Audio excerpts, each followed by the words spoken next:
Jose, I forgot to ask for how long should I speak? 40 minutes. 40 minutes. Yeah, more okay. or less. All right, it might be more rather than less. Okay, no problem. We are online, so I'm going to introduce. Boa tarde a todos. Nós estamos começando mais um ciclo de palestras da Sociedade Brasileira de Filosofia Analítica. Esse é o oitavo ciclo de palestras. Nesse ciclo de palestras, nós, mensalmente, a Sociedade Brasileira de Filosofia Analítica, ela convida pesquisadores iniciantes para convidarem e organizarem uma palestra com pesquisadores mais experientes na área que eles estão pesquisando. E agora, como o nosso convidado fala em inglês, então eu vou mudar para o inglês. So, good afternoon, everyone. This is the 8th edition of the conference cycle of the Brazilian Society for Analytic Philosophy. So every month, members of the Analytic Philosophy, the Brazilian Society for Analytic Philosophy invite senior researchers to talk about their research that are related to the members' researchers. So my name is José Carlos Camillo. I'm a PhD candidate at the Universidade Federal de Goiás, and I studied philosophy of memory, more especially accuracy in memory. And today I invited Kourken Michaelian. Kourken is a philosophy professor at the Université Grenoble-Alpes. He studies philosophy of memory as well. So initially he was interested in the epistemology of memory, but then he became interested in everything related to memory. So he has published a lot of papers in the area, and also an authored book called Mental Time Travel, in which he proposes a theory of remembering called simulationism. And today he's going to talk about, he will come back to his initial path and his initial steps and talk about this epistemology of memory, and he will present a radical generationism revisited. So Kirk, thanks for accepting being with us, and well, the virtual floor is yours. All right, thanks very much, Jose, and thanks for the invitation. I guess maybe I didn't listen closely. Oh, okay, there we go. All right, so let me just make sure that everything works. Okay, so right, the title of the talk, as Jose just said, is Radical Generationism Revisited. It's common, I'm going to go a little bit quickly because I didn't realize how much time, or rather how little time I had, and I have a fair number of slides. So it's common in the philosophy of memory to treat preservationism as the default position and to present one's favored form of generationism as a surprising departure from the default. Since Lackey's influential 2005 paper, however, generationism has gradually become the default, as James Openshaw has pointed out in a recent paper. Despite this generationist turn, as we might refer to it, there's no consensus among generationists themselves, who have proposed both a range of different generationisms and a range of different arguments for these positions. So where are we today? There's been no systematic attempt to assess the various generationisms and the arguments for and against them that have been proposed. There's been no attempt to assess the compatibility of the positions and arguments with each other. There's been no attempt to assess these relative to the going theories of knowledge, nor has there been any attempt to assess their compatibility with going theories of memory. So what I'm going to do in the talk is to make a start towards such an attempt by reviewing a range of generationisms and the arguments for and against these, and by showing that a certain set of these, what I'll refer to as full spectrum generationism, is internally coherent. I will also try to show that full spectrum generationism is plausible relative to the reliabilist theory of knowledge in particular. And finally, I'll try to show that full spectrum generationism is compatible with the simulation theory of memory. So here is an outline of the talk. As I said, I've got a fair bit to say, so I'll end up having to skip some parts. I'll begin by reviewing the various available generationisms. There will then be a section on the generation of justification, a section on the generation of belief, and a section on the generation of content.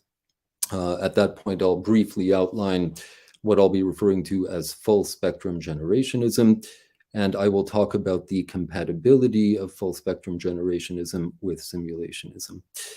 I do have a section on a certain recent challenge from preservationism. I'll likely have to skip that, and so I'll probably go directly from simulationism to my brief conclusion. Okay, so getting right into it, generationisms. So generationism can be defined as the negation of preservationism. Two varieties of preservationism, however, can be distinguished, and here I follow Matt Fries. On the one hand, we have historical preservationism, according to which memory preserves existing justification. On the other hand, we have what Fries refers to as anti-generationist preservationism, according to which memory does not produce new justification. So note that these are both claims in the epistemology of memory, and that neither claim entails the other. So in principle, they're independent of each other. And my focus here is going to be on generationism defined as the negation specifically of anti-generationist preservationism. So I'm simply going to put historical preservationism, I'm going to set it aside. So even focusing on this particular form of generationism, multiple varieties of the view have been defended. These different positions are distinguished by the kind of justification that they take memory to produce. They're also distinguished by the argument that they provide for taking memory to produce justification of that kind. Now, in most, but as we'll see, not in all cases, they're characterized by some version or other of what Miyazono and Tuming have recently and usefully referred to as the argument from psychological generativity. That argument has the form that you see on this slide. So you begin by assuming what they refer to as psychological generationism. You then assume that if you have psychological generationism, you have epistemic generationism, and you conclude that epistemic generationism is true. So in practice, generationism links the epistemology of memory to the metaphysics of memory.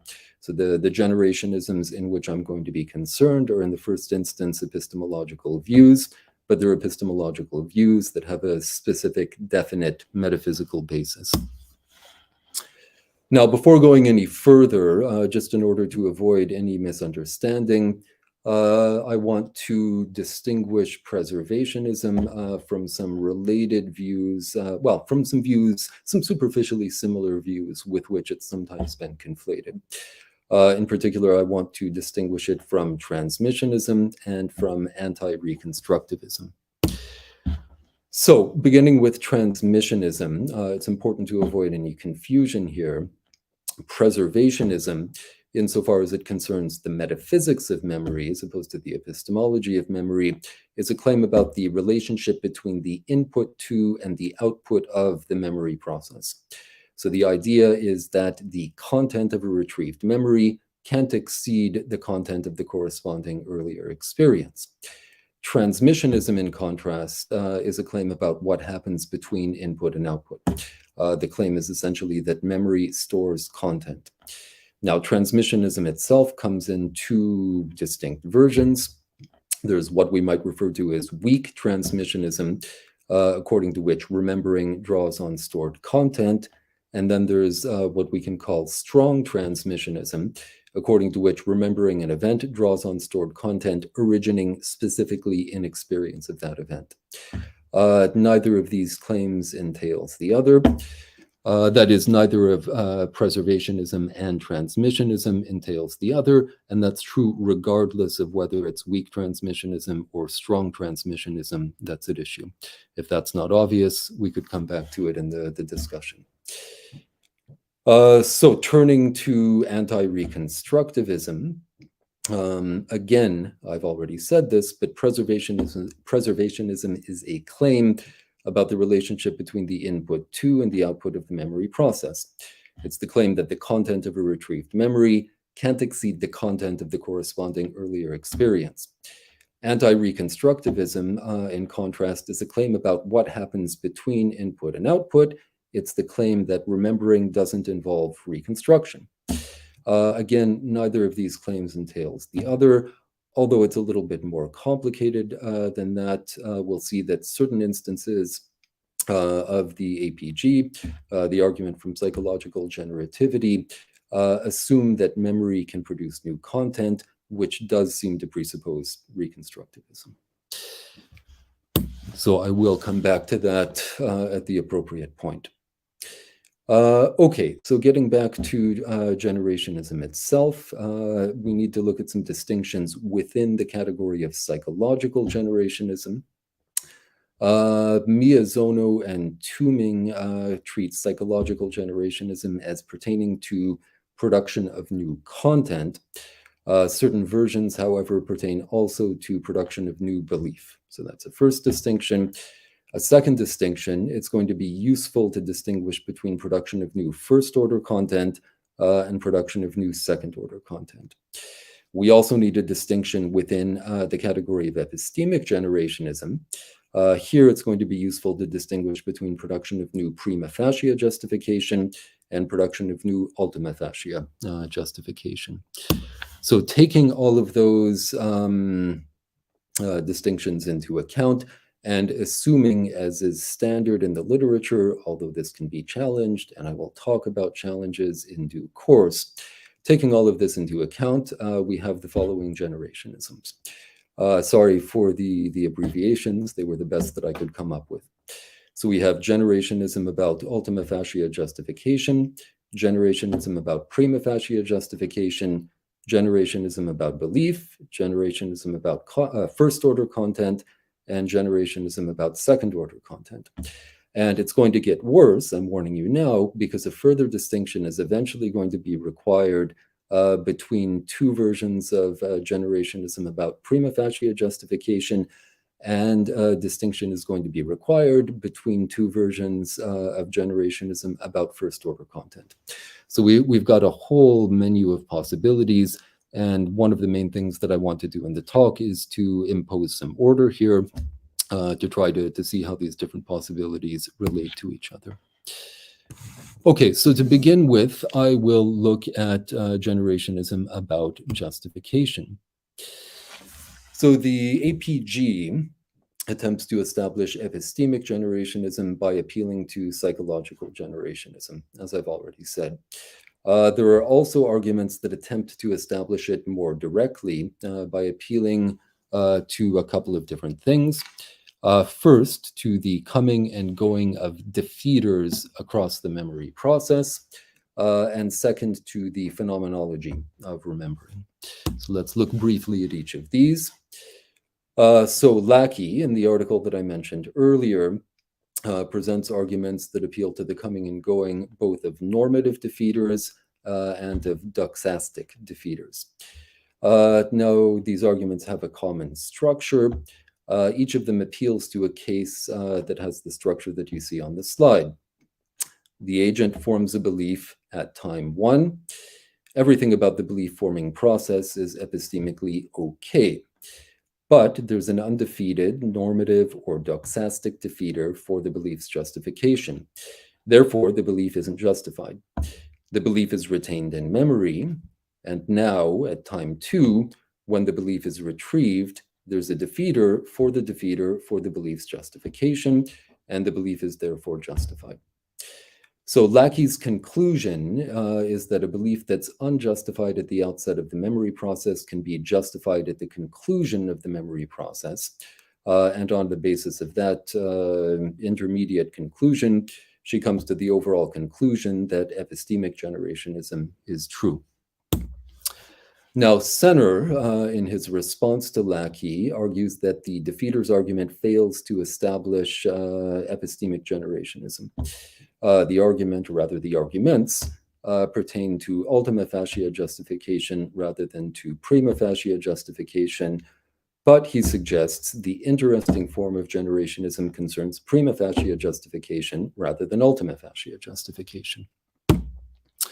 Now, Lackey, interestingly, in her response, concedes both of these points. It's worth pointing out that Berneker nevertheless, so this is in his 2010 book, he nevertheless holds that the position that's established by the defeaters' arguments, the position according to which a belief that's ultima facie unjustified at the outset of the memory process can be ultima facie justified at the conclusion of the memory process. He holds that that position is worth treating as a form of generationism. Despite that, setting that sort of qualification aside, that's basically about terminology. An important lesson emerges from the Lackey-Senner exchange, namely that the position in question, the position that Berneker thinks can be qualified as a form of generationism, that position is certainly true. But generationism about ultima facie justification itself, as I stated the view earlier, is nevertheless confused. So memory can indeed output ultima facie justified beliefs that were previously prima facie, previously ultima facie unjustified. However, it can't produce ultima facie justification itself. Why? Simply because ultima facie justification isn't the kind of thing that could, even in principle, be produced by memory. Why is that? Well, because it depends on defeaters. It's defeaters that determine the status of a belief as ultima facie justified or unjustified. Okay, so setting that argument aside, let's look very briefly at the phenomenological argument. So Pollock and Audi, among others, propose a phenomenological argument for generationism about prima facie justification. The argument, such as it is, observes that perceptual seemings provide prima facie justification for perceptual beliefs, and it suggests that memory seemings similarly provide prima facie justification for memory beliefs. Now, this argument faces a number of problems. First, it entails that an unjustified belief can become justified merely by being retrieved. Second, it's not much of an argument. It amounts to little more, in fact, than an appeal to intuition. And finally, it's basically a foundationalist argument, and it's thus incompatible with reliabilism. That's a problem if you're assuming, as I'll be doing here, that we should adopt some form of reliabilism. Obviously, this isn't a problem if you're not a reliabilist. So to sum up this section of the paper, the defeaters' argument and generationism about ultima facie justification can be set aside, and in particular, the phenomenological argument for generationism about prima facie justification, but not that position itself. That argument can likewise be set aside. Okay, so let's look next at belief generationism. So this is when we turn to the APG itself. And again, Lackey's 2005 article, it's really the starting point for this whole debate. It's Lackey's 2005 article from which we need to begin here. So Lackey proposes, in addition to the defeaters' arguments that I just discussed, an argument that appeals to the production of new belief in remembering. It's worth noting that Boyle, in a paper in 2019, proposes an apparently similar argument that appeals to the production of new understanding in remembering. And I'll talk about the difference between those two arguments in just a moment. So Lackey argues that memory can generate justification by generating a new belief with the previously stored content. The idea is that when a subject initially acquires some information, it can be stored in his memory without his first forming a belief having it as its content. Later retrieval of the resulting record can result in the formation of such a belief, and assuming that the relevant cognitive processes are reliable, that belief is going to be justified. So Lackey's argument, the argument that I just reviewed, amounts to the instance of the APG that you see on the screen. So you begin by assuming belief generationism. You assume that if belief generationism is true, then generationism about prima facie justification is true. You conclude that generationism about prima facie justification is true. So this argument characterizes what I referred to in a paper in 2011 as moderate generationism, which is just the view that memory can produce new justification because it can produce new belief. And the focus here isn't going to be on the belief argument, but it's important to note that that argument is compatible with the various content arguments on which I will be focusing. So given its structure, there are two ways of challenging the belief argument. First, we might challenge generationism about belief. That challenge, I think, is implausible given the role of metacognition in remembering. That might not be obvious. The thinking there might not be obvious, but we could talk about it later. Second, we might challenge the argument by challenging the conditional claim. And that claim, I think, is implausible given reliabilism.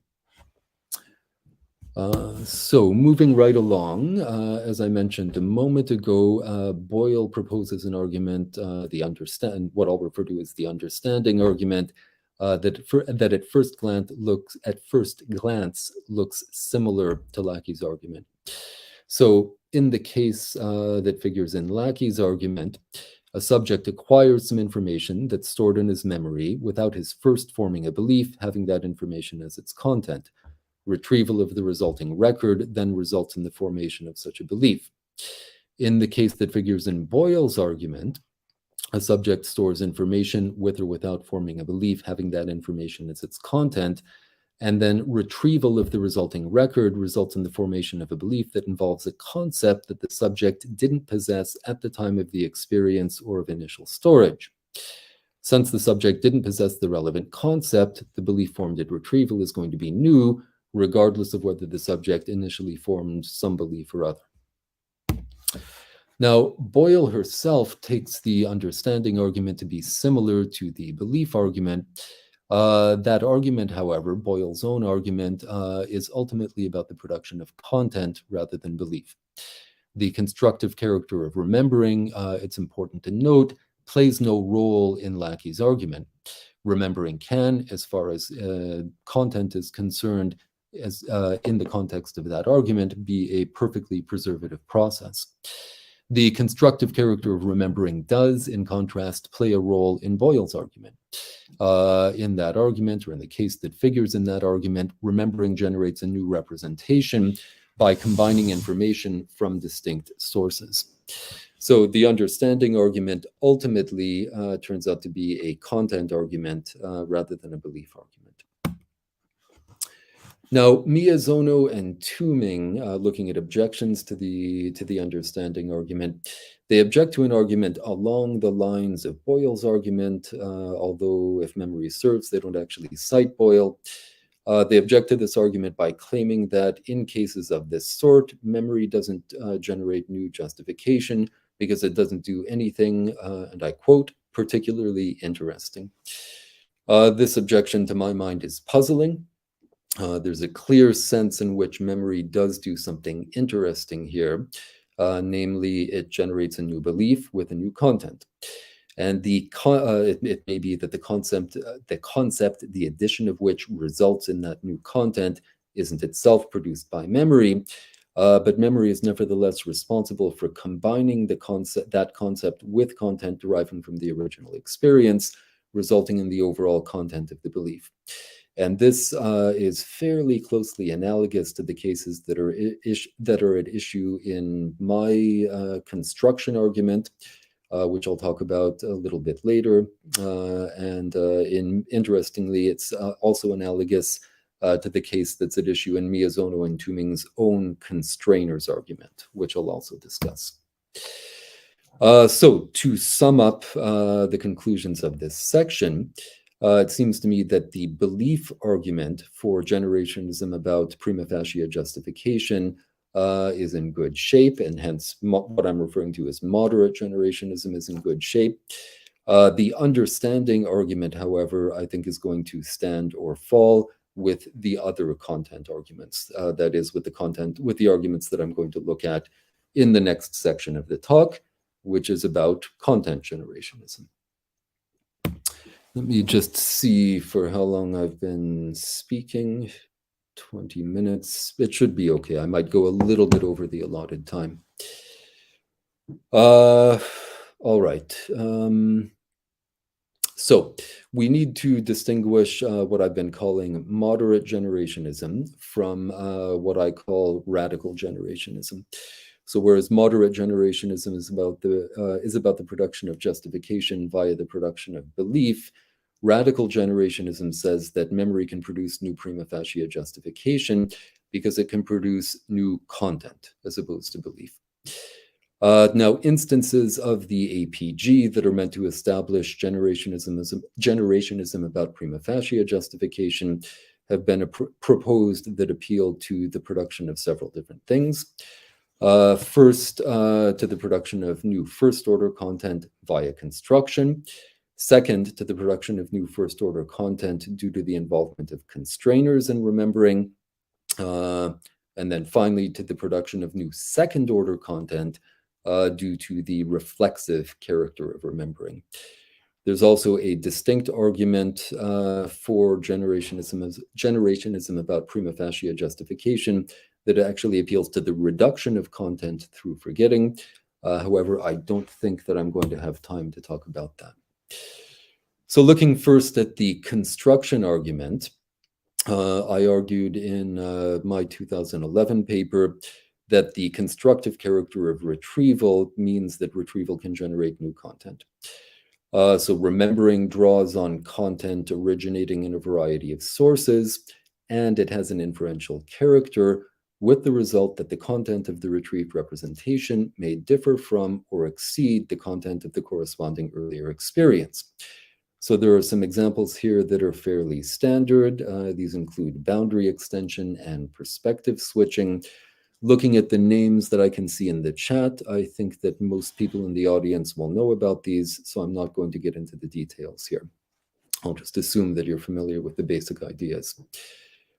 Moreover, I argue memory can function reliably when it generates new content in this way or in these ways, and thus it can generate a justified belief with a new content. So what this gives you is an instance of the APG, but the instance of the APG that you have on the slide before you.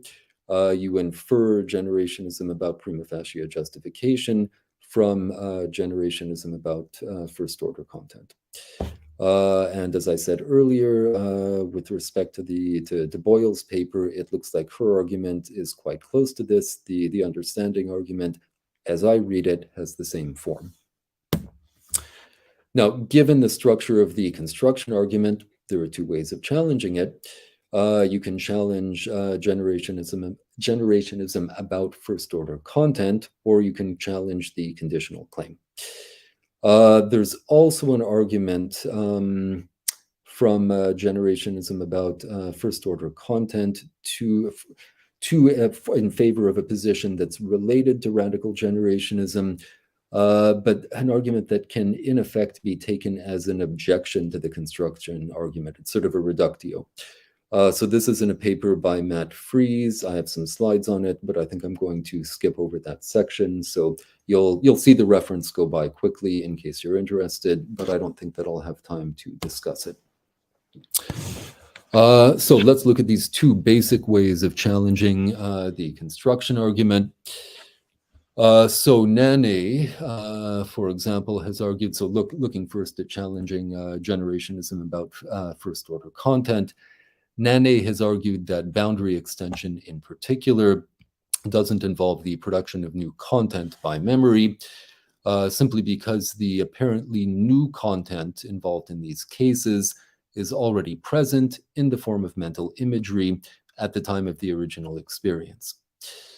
So that's one way of challenging it. Another comes from McCarroll, who has argued that perspective switching doesn't, appearances to the contrary notwithstanding, doesn't involve the production of new content by memory. In his view, this is because the apparently new content is in fact already present in the form of equivalent content in another modality at the time of the original experience. Now, I think that both of these arguments can be challenged. I haven't actually worked out a response to Nene yet, but at some point I should do that. I do have a response to McCarroll. I'm not going to get into it here. I simply invite you to consult my paper, my 2022 paper co-authored with Santana. We discuss McCarroll in great detail there. Moreover, even if those arguments succeed, there are many other examples of content generation and remembering, some of which I'll talk about later in this presentation. So I think that this objection to the construction argument can be set aside. What about the challenge to the conditional claim? So Miyazono and Tuming, who, by the way, have very, very interesting recent work on this. They've got, I think, now 3 papers out dealing with this stuff. All 3 of them are worth reading. So they challenged the conditional claim by invoking the distinction between 2 forms of prima facie justification. There's propositional justification. So a proposition is justified for a subject if the subject could come to believe that proposition in a justified manner. And there is doxastic justification. A belief is justified for a subject if the relevant proposition is justified for the subject and he comes to believe that proposition. This gives us 2 varieties of generationism about prima facie justification. Generationism about prima facie propositional justification, generationism about prima facie doxastic justification. Now, Miyazono and Tuming hold that we should be interested in generationism about prima facie propositional justification. That is, that we should be interested in the version of the construction argument that you see on the slide. They also hold that this argument doesn't establish its conclusion. However, they think, and I'll talk about this, they think that there's a better argument, what I've been referring to as the constrainers argument, and what I'll talk about this argument a little bit later, for generationism about prima facie propositional justification. So just to be clear, they're rejecting an argument for the view, not the view itself. So I'm not sure. I think it's arguable that Miyazono and Tuming are wrong to hold that we should be interested in generationism about prima facie propositional justification rather than generationism about prima facie doxastic justification. They note in support of their view that it's easy, as they put it, to establish generationism about prima facie doxastic justification by appealing to construction in remembering. In other words, they think that as long as you grant the constructive character of remembering, then you have to go for this form of generationism. That doesn't, however, show that we shouldn't be interested in it. It just shows that we've got a straightforward argument for the correctness of the view. And I think, indeed, that from a reliabilist perspective, we should arguably be interested in a version of the argument that pertains to generationism about prima facie doxastic justification. That is, to the version of the argument that you have on the slide. Why? Simply because propositional justification, on which Miyazono and Tuming wish to focus, is purely hypothetical. So it's about processes that might be used to produce beliefs. Reliabilism, however, is concerned with processes that actually do produce beliefs. So Miyazono and Tuming hold that what we should be interested in is whether memory puts us in a position to acquire a belief in an epistemically appropriate way, in cases in which we weren't previously in such a position. Reliabilism, however, holds that what we should be interested in is whether memory produces a belief in an epistemically appropriate way regardless of whether we were previously in a position to acquire the belief in such a way. In other words, what matters if you're a reliabilist is how the subject's memory in fact works on a given occasion, not how another of his cognitive capacities could have worked on an earlier occasion. So if this reliabilist response to Miyazono and Tooming is on the right track, then only one of the two sets of cases of construction that they consider as relevant. That's going to be the set that you see described on the slide. So we have here imagination inflation and recombination. Again, in order to save time, and given who seems to have tuned in, I'm just going to assume that you know what those things are. Now, they argue that in these cases, constructive remembering doesn't produce justification because it's unreliable. Their description of the processes responsible for producing the relevant beliefs, however, are, I think, very clearly gerrymandered. Imagination inflation and recombination are part and parcel of the ordinary process of remembering, so the process at issue in the relevant cases just is the ordinary process of remembering. And if that process, the ordinary process of remembering, is reliable, then the process responsible for producing the beliefs in question, the processes responsible for producing the beliefs in question are reliable. In which case the beliefs are, assuming reliabilism, justified. So we've arrived at just generationism about prima facie doxastic justification. Now, if this reliabilist response to Miyazono and Tooming isn't on the right track, I want to note we can in fact appeal to their own positive argument in order to establish generationism about prima facie doxastic justification, even though that's not how they themselves want to use the argument. So they argue that in certain cases, memory does generate propositional justification. The thing is that if memory justifies a proposition for a subject, then the subject can form a justified belief in that proposition by remembering it. In other words, if memory can generate propositional justification, it can generate doxastic justification. In other words, we've got a conditional link between generationism about prima facie propositional justification and generationism about prima facie doxastic justification. So if this response doesn't work, still assuming that it doesn't, then another set of cases of construction that Miyazono and Tooming consider becomes relevant. So this set includes boundary extension and perspective switching, which I've already discussed in another context. It also includes associative memory and testimonial incorporation. Again, I'm going to assume that you know what those are. So Miyazono and Tooming argue that in these cases, memory doesn't produce propositional justification because the subject was in fact justified in believing the relevant proposition at the time of the original experience. They seem to be right. In each of the cases, the subject is propositionally justified at the time of the original experience. Thus, while memory does, in these cases, produce doxastic justification, it doesn't produce propositional justification. So how should we respond, right? This is conceding quite a bit to Miyazono and Tooming. A couple of responses or a couple of points are worth making. First, if we should be interested in doxastic justification, then the existence of propositional justification at the time of the original experience is irrelevant.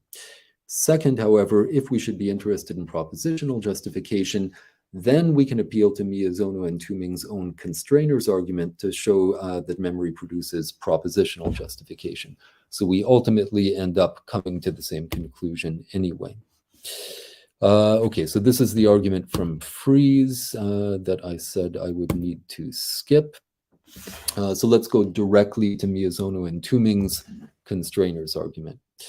So this paper, they've got a couple of papers in which they discuss this. In some recent papers by Miyazono and Tooming, they argue that in certain cases, remembering is guided by what they refer to as constrainers, where constrainers are prior representations in virtue of which psychological processes are sensitive to features of the world, constrainers that are accessible to memory, but not to other cognitive processes. If remembering is so guided, they think, then it can produce prima facie justification for a proposition, prima facie justification for which cannot be produced by another cognitive process. That is, memory can produce propositional justification. So, sorry, that's maybe a little bit abstract, but the idea is that memory draws on something to which no other cognitive process has access. So if you're getting propositional justification, that propositional justification needs to be attributable to memory. That's the basic idea. They do discuss some empirical evidence, which I'm going to skip, and which, frankly, I can't remember right now because I wrote these slides some months ago. Fortunately, they also provide an intuitive example, which I will simply quote directly. They write, Naomi recalls when she scored a difficult goal in a football game in her childhood. As a matter of fact, she didn't watch the entire trajectory of her shot because she fell down immediately after the shot and lost track of the ball. In her memory, however, she recalls the entire trajectory of the ball. Her memory system fills in the gap between the moment when she lost track of the ball and the moment when she found it again in the goal net. So this argument doesn't quite reduce to an instance of the construction argument. It is, however, pretty closely related. So Miyazono and Tuming endorse a variant of generationism about first-order content, a view according to which memory can reliably produce constrained new first-order content. And so we have the argument that you see on the slide in which this variant view figures. So for reasons that I've already given, this argument can straightforwardly be extended to establish generationism about prima facie doxastic justification. Okay, so I did want to talk about Jordi Fernandez's argument. José told me that I only had 40 minutes. I was counting on having more like 45 and then going for maybe 5 minutes longer than that. So perhaps I can skip over this. So this is basically, it's about the generation of second order content. The basic idea, very informally, is that memory involves a kind of self-reflexive content that isn't involved in perception. So you get the generation of new second order content in remembering. And if you make an assumption about reliability, well, then you get the generation of justification. And that should work, by the way, for with respect to generationism about prima facie propositional justification. So Miyazono and Tuming should like it. There is also, as I mentioned, a very interesting argument from Bernecker and Grundmann that seeks to show that you can get new justification via, or that you can increase the justification you have via forgetting. It's quite a clever argument. However, I will skip over it because it's not directly relevant here. So to sum up this section of the paper, the construction argument and the understanding argument for generationism about prima facie doxastic justification, I think, are in good shape. The constrainers argument for generationism about prima facie propositional justification seems to be in good shape. The reflexivity argument, which I didn't really have time to talk about, is likewise in good shape. And radical generationism, then, regardless of whether it involves generationism about prima facie doxastic justification or generationism about prima facie propositional justification, that view, radical generationism, appears to be in good shape. Okay, so it looks like I have 3 sections left. However, I'm going to skip one, and one of the remaining sections is very brief, namely this one. So this is really a kind of overview section, a summing up section. If we assume reliabilism, and if we accept the assessments of the various arguments that I've given so far, no incompatibility among the arguments, and there doesn't seem to be, we should adopt the view to which I propose we refer as full spectrum generationism. So full spectrum generationism can be understood as the conjunction of moderate generationism, which is characterized by the belief argument, and radical generationism, which is characterized by or underwritten by the construction argument, the understanding argument, the constrainers argument, and the reflexivity argument. So you've got multiple arguments, let's leave it at that, multiple arguments for the same position, which is then folded into full spectrum generationism. So if you wanted to make a table to show how all of these positions fit together, you would come up with this. I'm not going to verbally describe the table. It simply shows you in a different form what I said on the previous slide. It's really simply a way of saying that you can have these two forms of generationism, moderate generationism and radical generationism, and you can have, so to speak, multiple varieties of radical generationism because you've got multiple ways in which content can be generated. Okay, so I will talk briefly about the compatibility of generationism and simulationism. Let me see what I can skip here. So I'm, rather than working through the definitions of simulationism and radical simulationism, again, I see who's in the audience. I'll assume that people are familiar with those views, and I'll go straight to the punchline.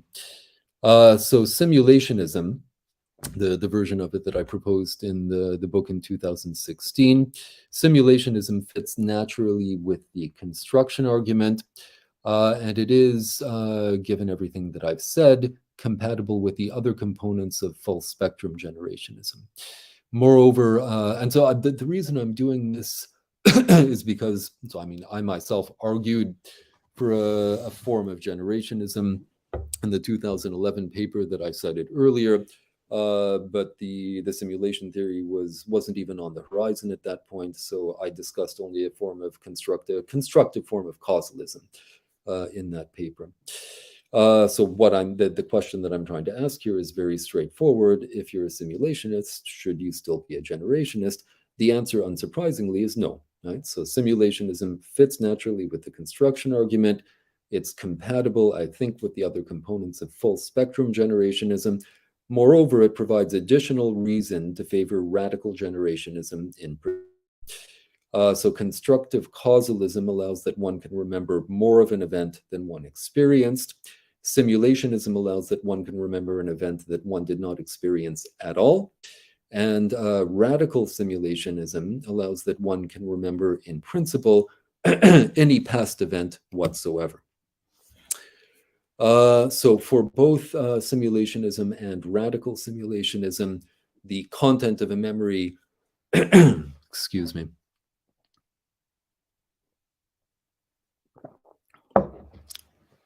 for both simulationism and radical simulationism, the content of a memory can be entirely new. So this reinforces generationism about first-order content, and hence the construction argument, while I think entirely avoiding the concerns raised by Miyazono and Tooming. More generally, because simulationism sees memory as a form of imagination, it implies that the epistemology of memory is a special case of the epistemology of imagination. It's uncontroversial that imagination can produce new prima facie propositional and doxastic justification. So if simulationism is right, then, at least absent any reason to think that it's relevantly unlike other forms of imagination, memory can likewise produce new prima facie justification, new prima facie propositional and doxastic justification, regardless of the features of imagination that underwrite its epistemic generativity, be it a matter of construction, constraint, or something else. So as I said, I will skip over, so there's a very interesting paper which is either out recently or forthcoming by James Openshaw. I think the paper just came out, in which he proposes quite a novel preservationist challenge to what he rightly sees as the prevailing generationist common sense. I don't unfortunately have time to talk about this. So let me go straight to the conclusion. So I said I wanted to give a systematic attempt. I wanted to make a systematic, what we needed was a systematic attempt to assess all of this stuff. What I've tried to do in the talk is not carry out a systematic assessment, because that would be too much for a single talk. Clearly, what I have is already too much for a single talk. But I tried to make a start towards making a systematic assessment. I've reviewed the arguments for and against a range of generationisms, and I've tried to show that a set of these, constituting what I refer to as full spectrum generationism, is internally coherent, that view, full spectrum generationism, is plausible relative to the reliabilist theory of knowledge, and that it's compatible with the simulation theory of memory. This leaves lots of work to be done. We should, not everybody, somewhat surprisingly, is a simulationist. So there's an obvious question about the compatibility of generationisms with other theories of memory. What should you say if you are a causalist? What should you say if you're a functionalist? What should you say if you endorse some version of the epistemic theory of memory? There's also a question about the compatibility of generationism with non-reliabilist theories of knowledge. What should you say if you're a foundationalist, if you're a coherentist, if you're into some kind of virtue epistemology, etc.? So in principle, there's a much larger project waiting to be carried out here. And so maybe somebody should write more papers on this. However, I still haven't had time to write this paper, so it might not be me. And that is it. Thank you. Thanks, Kirk. So I'm gonna start by making some questions, and then I'm gonna go to the chat to make the questions that are already written, and to give people to make other questions as well. So first of all, I was wondering why you consider Lecky to be a case of the argument of psychological generativity, because her argument doesn't depend on memory to be the way it is, like doesn't depend on memory to be generative in the metaphysical sense. Her three cases, if I remember correctly, so her three cases do not depend on this metaphysical way of construction of memory. So why do you consider her to be a case of the APG? Yeah, well, this may be a terminological thing. So her arguments. So I mean, I put her in that camp because of the belief argument, because she gives that argument in addition to the defeaters argument. So I take her to endorse a kind of psychological generationism, even though she's not, and this is why I say it may be sort of a terminological thing, even though nothing constructive needs to be going on in order for that argument to work, right? So what you have in that case is the generation of a new belief, even though nothing constructive is going on. So you have a new belief with a content that you already had. So something is being generated, namely a belief, even though there's nothing that could be correctly classified as a form of construction happening. So I want to, so to me, this is sufficient, to my mind, this is sufficient to make her a kind of psychological generationist. If you want to restrict the meaning of the term psychological generation so that it implies some kind of construction, well, then you would need to put her in a different category. I don't think that would change anything to the overall structure that I've described here, which is why I think that ultimately it might just be sort of a terminological point. Okay. My second question was about the Nene's counter-argument. Yeah. So I was wondering, I haven't read his papers on this, but I was wondering if he mentioned some, for example, experiences with visual working memory, and if there is this kind of, because he argues that the the content in the case of the boundary extension is already present in the form of mental imagery. So I think a good way to test that, whether it's present, is using some kind of visual working memory tests just after the yeah, okay, no, I see what you have in mind. Honestly, so I think this paper is actually, so far it hasn't received very much attention, but I think it's actually the Nane paper, I mean, so far it hasn't received very much attention, but I think it's actually a fairly important paper. I mean, the point is, the scope of his point is quite limited. It really is specifically about boundary extension. And as long as you have other forms of construction to which you can appeal in the kind of discussion, well, in the kind of discussion in which I was engaged in the talk, then you don't need the particular case of boundary extension. You can still develop your arguments and so on. Nevertheless, the case of boundary extension is kind of a neat case. It's a very vivid case. I often, when I have to teach this stuff, maybe in a master's course, I'll often give the case of boundary extension to students because you can even draw a little picture. It's quite vivid. And I think because of that, in the literature, we often appeal to it. However, it's not so clear whether, so it's clear that you have, that content is being generated in boundary extension. It's not so clear when that content is being generated. That is, it's not so clear whether the generation of content is internal to the memory process or actually something that occurs already prior to the memory process. We've sort of assumed that it's internal to the memory process, but if you look at the empirical literature, that's not justified. Or it's at least an open question. Now, what literature does Nane in particular look at? I can't remember. I would need to look back at his paper, but nevertheless, it's good that someone is making that point in the philosophical literature. I mean, the point is already there in the empirical literature, but it's good that someone's making it in the philosophical literature as well.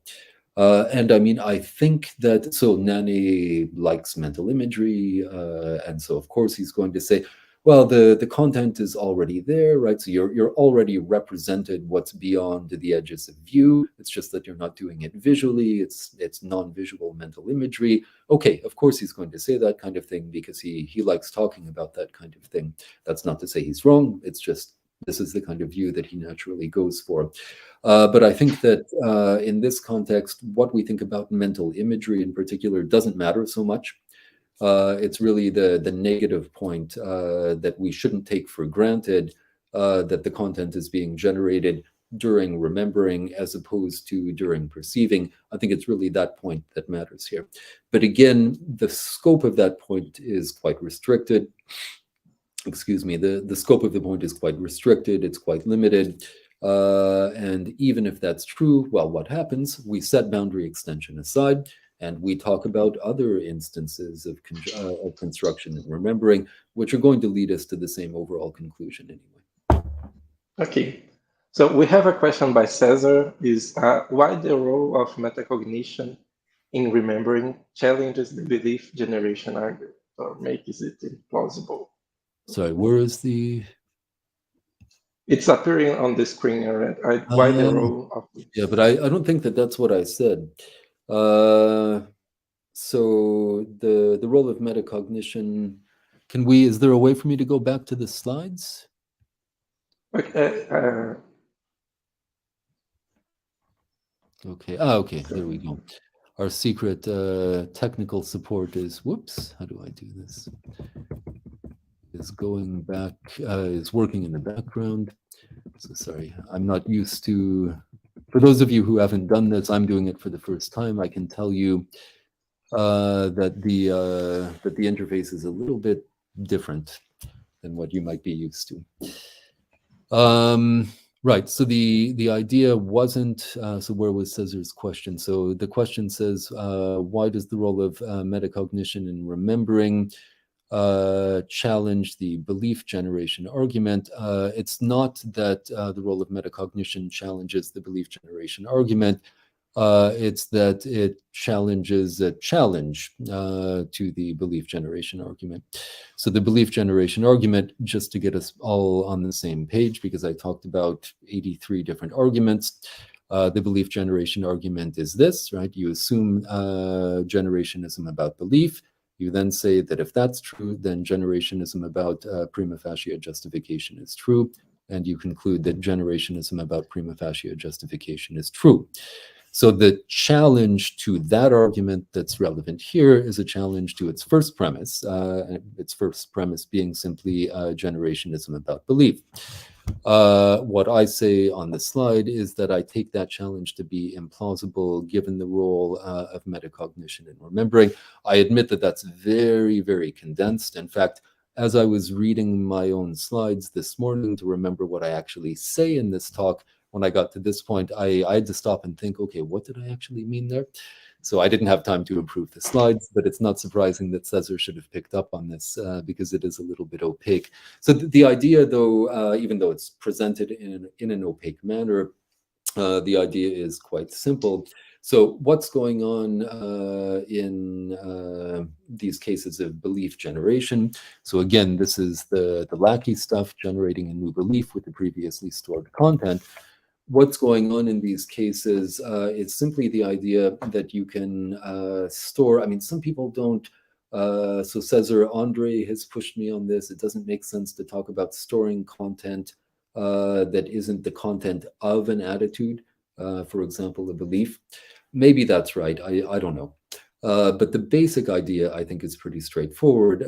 The idea that's at work in Lackey is simply that we can remember, we can store and retrieve information without having formed a belief with respect to that information. So that's the basic idea, right? In Lackey's article, she sees, I think she sees construction being performed by the highway or something like this. So she stores that information without thinking about it. Later on, she retrieves it, and at the time of retrieval, within the retrieval process, she accepts it and forms the corresponding belief. So what's the point about metacognition? What I have in mind here, you may have read, maybe not. I have a paper that came out, I can't remember when, maybe 2012, something like that, maybe a little bit later, called Metacognition and Endorsement. So the point of that paper was to argue against the idea that memory stores beliefs or attitudes in general, to argue for a picture on which memory stores information, basically, which can then be endorsed or not at the time of retrieval, so within the retrieval process. So it's not because you remember something that you necessarily end up believing it when you retrieve it. When you recall it, you might reject it, as in the case of non-believed memory. So this is basically me gesturing at that, right? So you can store this information, given that you think, so you could look at this, look at the case that Lackey describes. It seems to me to be empirically plausible if you think that formation of a belief inevitably involves this extra metacognitive step during retrieval. So that's all that I meant here. Nothing complicated, but yeah, I didn't express it in a very clear manner. Okay. He has another question about the information effect. If it can be a way of generating justification to beliefs about events related to the personal past. Okay, so can the information effect be a way of generating or even improving justification to beliefs about events related to the personal past? Okay, so yeah, I see what you have in mind. So maybe I'll provide a little bit of context because I'm not sure whether people are familiar with the relevant paper or not. So I guess, okay, yeah, so this stuff comes up in the book as well, so maybe more people have read it. At any rate, the basic, so the information effect is meant to be a generalization of the notion of a misinformation effect that comes from the psychological literature. In the misinformation effect, you're given inaccurate, misleading information, which you end up incorporating into your memories. And so psychologists will talk about a misinformation effect, right? So they think, basically, to put it a little bit crudely, and to use more philosophical terms, they think that testimony reduces the reliability of memory, or at least they talk that way. So the point of the information effect paper is that might well happen. So the receipt of testimonial information is going to tend to reduce the reliability of memory if the testimonial information in question is inaccurate. However, if the testimonial information in question is accurate, it's going to tend to have the opposite effect. It might, in fact, increase the reliability of remembering. And so so that's the background, and I've lost the question. So can that be a way of, well, yeah. So yes, so I mean, I guess I haven't thought about the information effect stuff carefully in connection with the generationism stuff, but I think that you're right, Cesar, because in the cases that I have in mind, you're going to have the generation. Well, I suppose it's going to depend a little bit on how you describe the cases, but it looks like you're going to have the generation of new content, and so that's going to give you a path to arguing for generationism about justification. So yeah, I mean, I'd want to think about it a little bit more, but to make a long story short, I think that you could just fold the information effect stuff into the content argument. I think you could do that.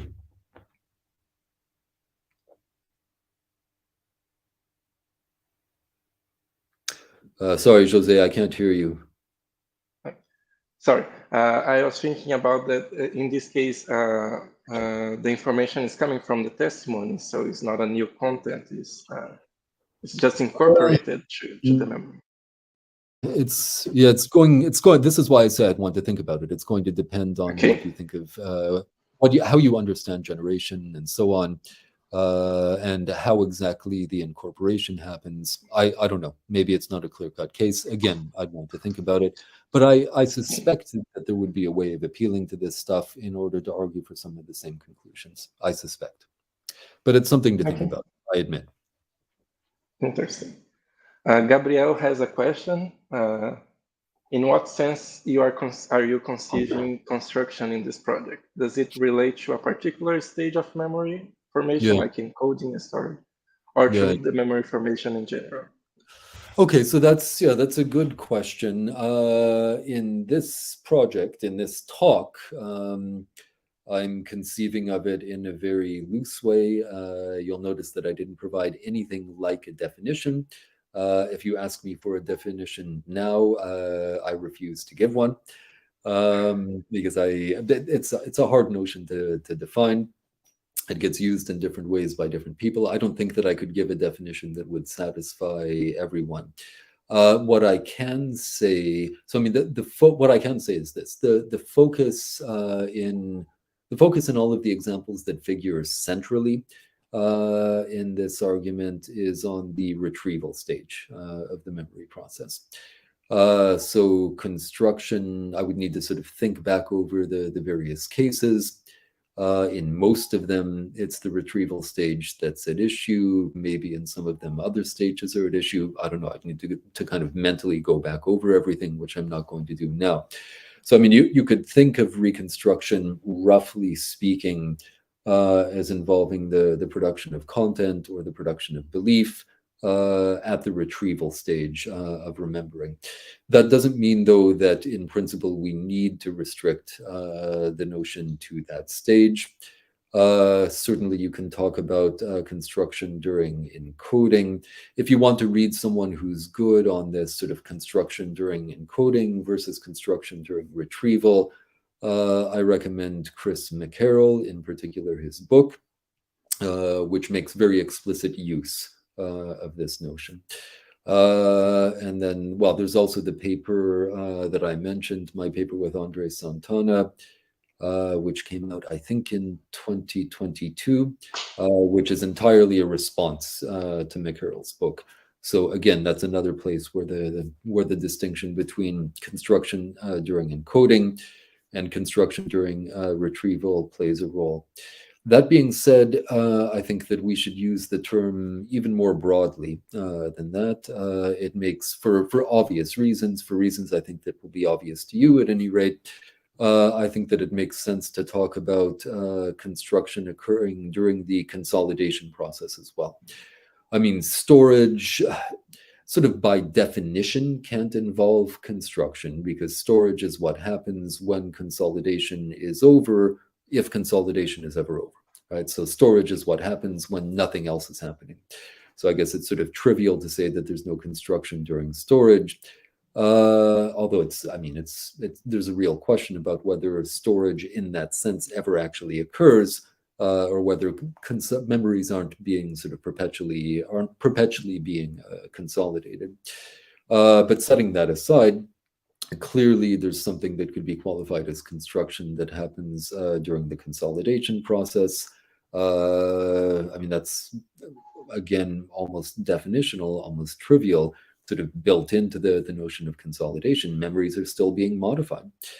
So, if you read, for example, the discussion of reconsolidation, reconsolidation is sort of introduced by saying that after retrieval, memories again become malleable. It again becomes possible to modify their content and so on. So that's sort of built in to the notion of consolidation. So that being said, yes, the focus here is clearly on construction during retrieval. We could talk about construction during encoding as well. We could also talk about instruction during consolidation, and I think that we probably should. However, in philosophy, people don't talk about consolidation that much. I'm not sure why. We probably should, but so far that hasn't really been front and center. Okay.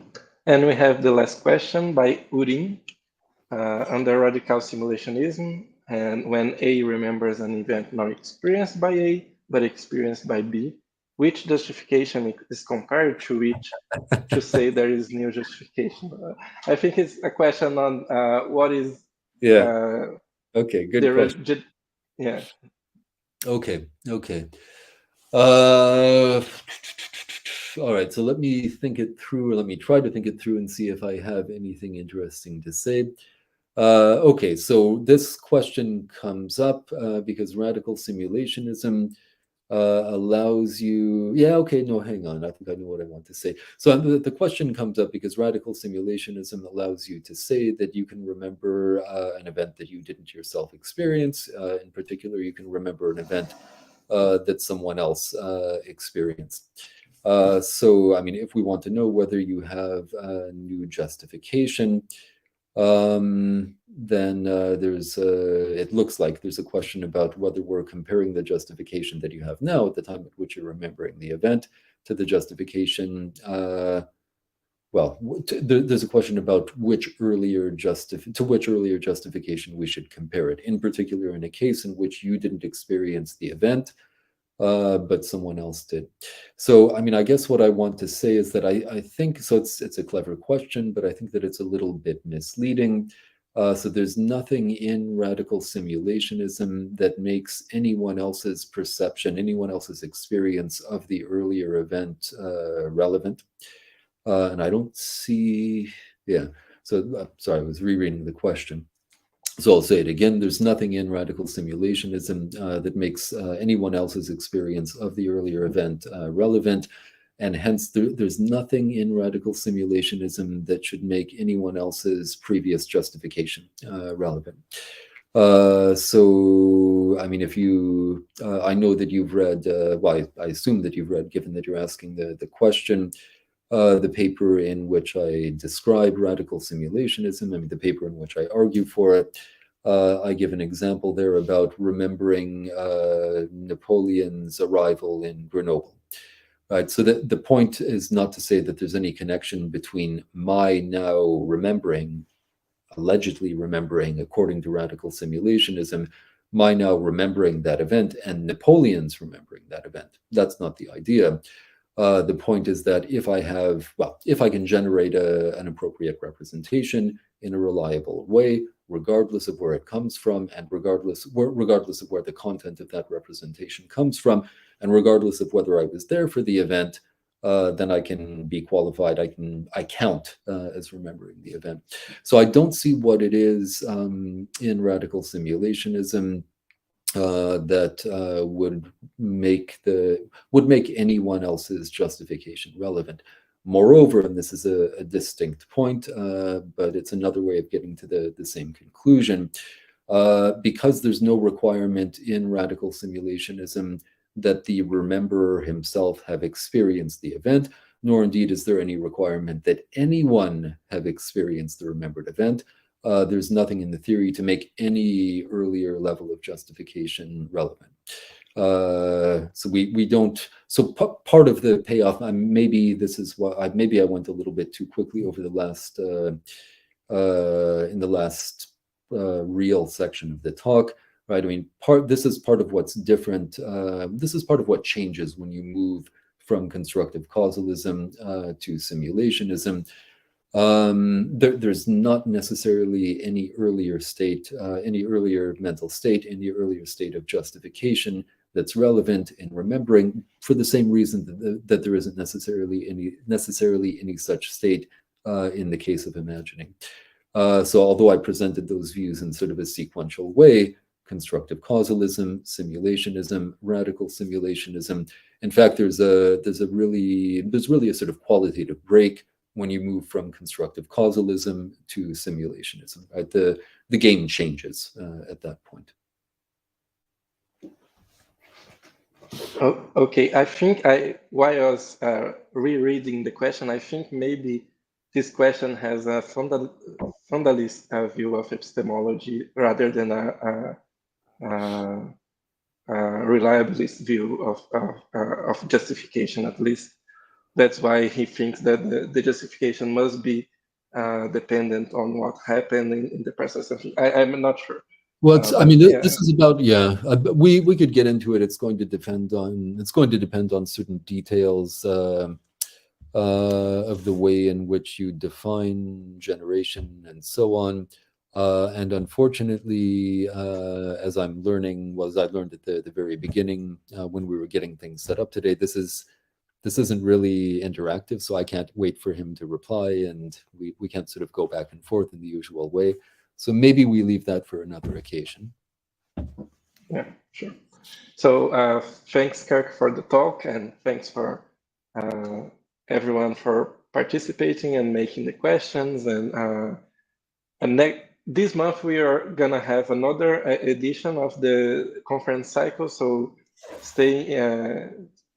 pay attention to the social media from the Brazilian Society for Analytic Philosophy to know when it will happen, and it will be about logic, if I'm not mistaken. So pay attention, and thank you again, Kirk, and well, see you in another opportunity. Bye-bye. Thanks, Jose. Bye-bye.